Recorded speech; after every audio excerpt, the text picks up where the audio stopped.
జోగయ్య గారు ఆలోచించాలి అసలు ఎందుకు రోజుకో లేక అభ్యర్థులు ఆయనే డిసైడ్ చేసేస్తున్నారు, సీట్లు ఆయనే డిసైడ్ చేసేస్తున్నారు, ముఖ్యమంత్రి షేరింగ్ ఆయనే డిసైడ్ చేసేస్తున్నారు.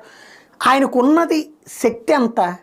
కనీసం ఆయన ఇండిపెండెంట్గా పోటీ చేసి డిపాజిట్ తెచ్చుకోగలరా? సరే, పెద్ద రకంగా పాపం పవన్ కళ్యాణ్ గారు పెద్ద రకం అని చెప్పేసి ఆయనతో మీటింగులు కూర్చున్నారు, ఆయన మనుషులని చెప్పిన వాళ్ళందరితో మీటింగులు కూర్చున్నారు, ఫోటోలకు కావాలంటే దిగారు.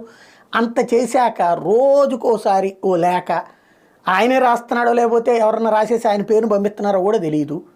రోజు ఓ సతాయింపు అయిపోయింది పాపం పవన్ కళ్యాణ్ గారికి. ఆయన తిప్పలేదు, ఆయన పడుతున్నారు. తెలుగుదేశానికి ఆయన లిస్ట్ ఆయన ఇచ్చారు, తెలుగుదేశం ఏం లిస్ట్ ఇస్తుంది ఆయన చూసుకుంటారు, ఆ సీట్లు ఏందో తేలుతుంది రేపు మాపో. అట్లాగే ముందు అసలు భారతీయ జనతా పార్టీ పొత్తు గురించి కొంచెం ఆగున్నారు. భారతీయ జనతా పార్టీ వచ్చేటట్టు అయితే కొంత, లేకపోతే మరికొంత. ఓవరాల్గా అయితే పవన్ కళ్యాణ్ గారు ఆయన తిప్పలు ఆయన పడుతున్నారు. ఎలాగ పార్టీని సస్టైన్ చేయాలా, ఏ విధంగా